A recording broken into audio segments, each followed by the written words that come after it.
সকলকে স্বাগতম আবারও বেলজিয়াম থেকে। অনেকেই জানতে চেয়েছেন যে ২০২৪ সালে অবৈধ অভিবাসন প্রক্রিয়াটি কি?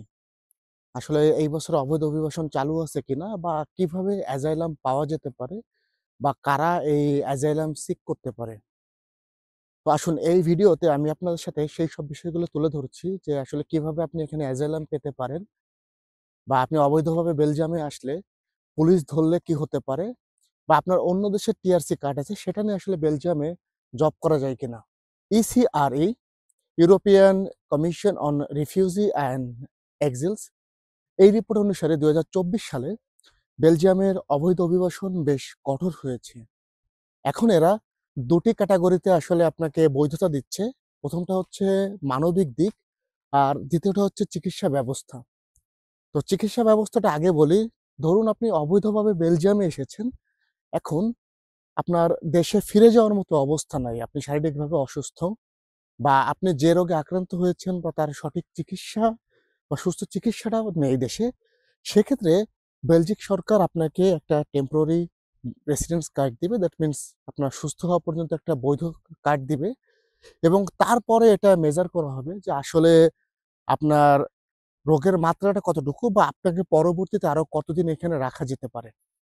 তো আসলে এই প্রসেসটা একটা আনসার্টেইন প্রসেস, কারণ কেউই চায় না যে আমরা ফিজিক্যাল ডিসএবিলিটি নিয়ে এইভাবে বৈধতা পেতে বা আসলে এটা কারোরই কাম্য নয়। তারপরে যে বিষয়টা থাকে সেকেন্ড এবং সবথেকে মোস্ট আলোচিত বিষয় সেটা হচ্ছে অ্যাজাইলাম সিক করা। তো আসলে অ্যাজাইলাম সিকিং এরও কয়েকটা বিষয় আছে যে এখানে কয়েকটা মানবিক দিক বিবেচনা করা হয়, বিশেষ করে বেলজিয়ামের ক্ষেত্রে, কারণ এই দেশে আসলে অবৈধ লোকদের খুবই হিসাব নিকাশ করেই তারপরে বৈধতা দেওয়া হয়। সিস্টেমটা ঠিক আগের মতো নয়, যেমন বেশ কয়েক বছর আগে আপনার একসাথে অনেককেই বৈধতা দেওয়া হয়েছিল।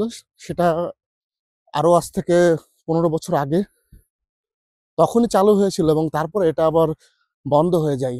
এখন বৈধতা দিচ্ছে শুধুমাত্র মানবিক দিক হিসাব করে।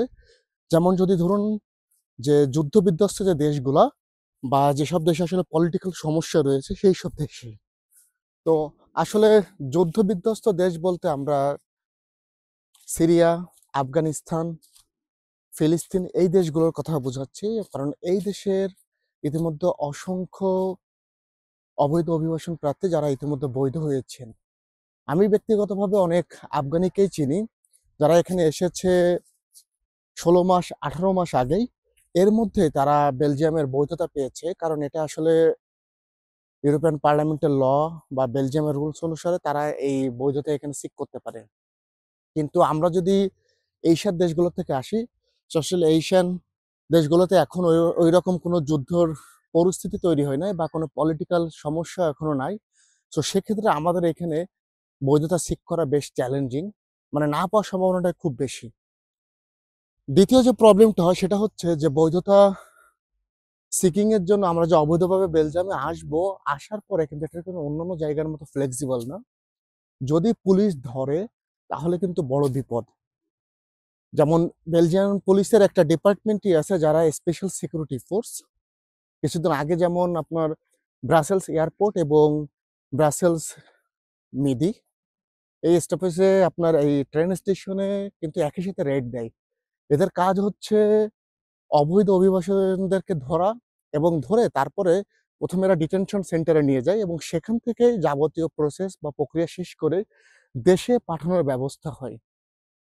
সুতরাং বুঝেই দেখুন যে আসলে অবৈধভাবে বেলজিয়ামে আসলে এবং পুলিশ ধরলে এটা কতটা অনিরাপদ।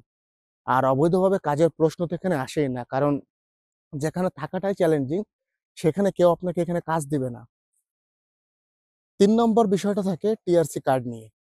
যে আমি ইউরোপের ইউনিয়নভুক্ত কোনো একটা দেশে আমি টিআরসি কার্ড পেয়েছি এবং সেটা দিয়ে আসলে আমি বেলজিয়ামে এসে কাজ করতে পারবো কিনা।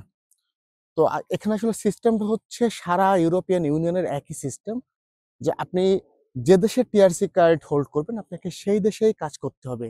এটা শুধুমাত্র বেলজিয়াম না, ইউরোপের সব দেশে একই সিস্টেম। আপনি এই কার্ড নিয়ে অন্য দেশে এসে ঘুরতে পারবেন বা খণ্ডকালীন এখানে আপনি থাকতে পারবেন। কিন্তু আপনি এখানে কাজের জন্য অ্যালাউড না। তো এরপরও অনেকেই কাজ করে, সেটা হচ্ছে যে এই এশিয়ান রেস্টুরেন্টগুলা যেগুলো পরিচিত বা অন্যান্য আদার যদি আপনার পরিচিত কেউ থাকে, সে হয়তো আপনাকে তার মাধ্যমে ইন্টারনালি আপনাকে কাজের ব্যবস্থা করবে।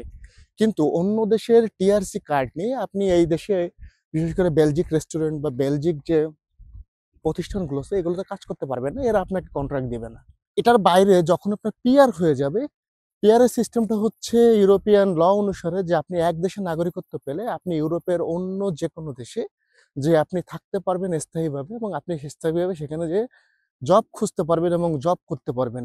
তো শুধুমাত্র এই ক্যাটেগরিতে যখন আপনি পিআর পাবেন, তখনই আপনি ইউরোপের যেকোনো দেশে এসে তখন আপনি স্থায়ীভাবে বসবাস করতে পারবেন। তো আশা করি বেলজিয়ামের অবৈধ অভিবাসন নিয়ে আপনাদের যে কনফিউশনটা, সেই কনফিউশনটা এই ভিডিওতে অনেকটাই ক্লিয়ার হয়ে যাবে। ভালো থাকবেন সকলেই। দেখা হবে খুব শীঘ্রই নতুন কোনো ভিডিওতে।